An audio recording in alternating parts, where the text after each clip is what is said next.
Hello বন্ধুরা, আজকের ভিডিওটা একটু অন্যরকম হতে চলেছে। কেউ ভিডিওটা স্কিপ করবে না, সম্পূর্ণ ভিডিওটা দেখো। আর তোমাদের অনেক কিছু জানার আছে, সবটাই তোমাদের সঙ্গে শেয়ার করব।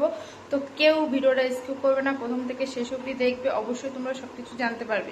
তো বন্ধুরা, আজকের ভিডিওটা কি হতে চলেছে তোমরা এতক্ষণে টাইটেল আর থাম্বনেল দেখে বুঝেই ফেলেছো। তো আরেকবার আমি তাও বলে দিচ্ছি, ভিডিওটা হতে চলেছে বিখ্যাত ইউটিউবার কমেডিয়ান অরবিন্দ মণ্ডল ও তার ছেলের বিরুদ্ধে যে ধর্ষণের অভিযোগটা এসেছে সেই বিষয়ে। তো বাবা ছেলেকে নাকি ফাঁসানো হয়েছে, এটা অনেকের মন্তব্য। তো তাদেরকে বলবো যে তোমরা পুরো ভিডিওটা দেখো, অবশ্যই তোমরা জানতে পারবে যে অভিযোগটা উঠেছে যে মেয়েটির অশ্লীল ভিডিও তুলে রেখে দিনের পর দিন তাকে সেই ভিডিওটা দেখিয়ে ব্ল্যাকমেল করে ধর্ষণ করেছে। আর সেই দিনও নাকি ভিডিও করার নাম করে ডেকে নিয়ে তাকে বাড়িতে ডেকে নিয়ে সেদিন বাড়ি ফাঁকা পেয়ে তাকে ধর্ষণ করেছে। আর সেই ঘটনাটা যখন তার ছেলেকে জানানো হয়েছে, তখন তার ছেলে তাকে সিঁদুর পরিয়ে দিয়েছে এবং বলেছে যে ভিডিও করতে গেলে একটু একটু এরকম হয়। হ্যাঁ, ছেলে সিঁদুর পরিয়ে বলেছে যে তোমাকে আমি বিয়ে করব বা বিয়ে করছি, এই বলে ছেলেও কি করলো, ছিল সেম কাজ করেছে। তো এটা সত্যি কিনা আমি সঠিক জানি না। আর সত্যি না হলে সোশ্যাল মিডিয়ায় বা কেন এত ছড়াছড়ি।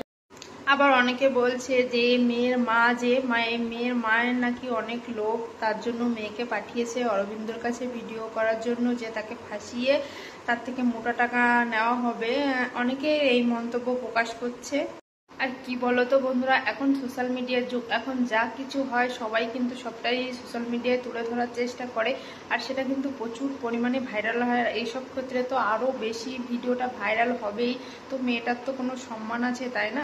আর কিছু যদি নাই ঘটে থাকে তো সেই মেয়েটির তো একটা সম্মান আছে। সে কিন্তু সবে মাত্র ক্লাস 9-এ পড়ে, তার তো একটা সম্মান আছে। একটা বাচ্চা মেয়ে, একটা নাবালিকা মেয়ে, সে কেন এই ধরনের অভিযোগ তুলবে বলো?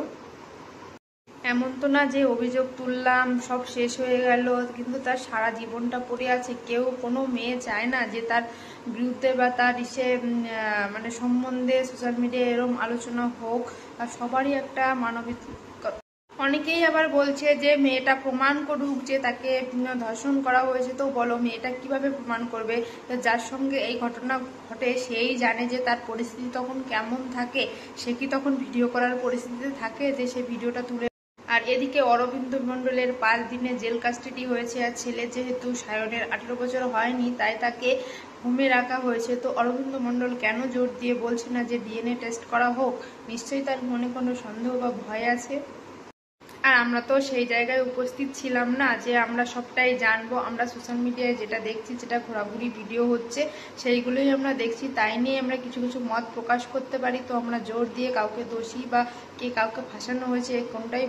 আমাদের দেশের আইন ব্যবস্থা আছে, আইন ব্যবস্থা দ্বারা আইনজীবীরা যা পদক্ষেপ নেবে সেটাই আমরা মানতে বাধ্য।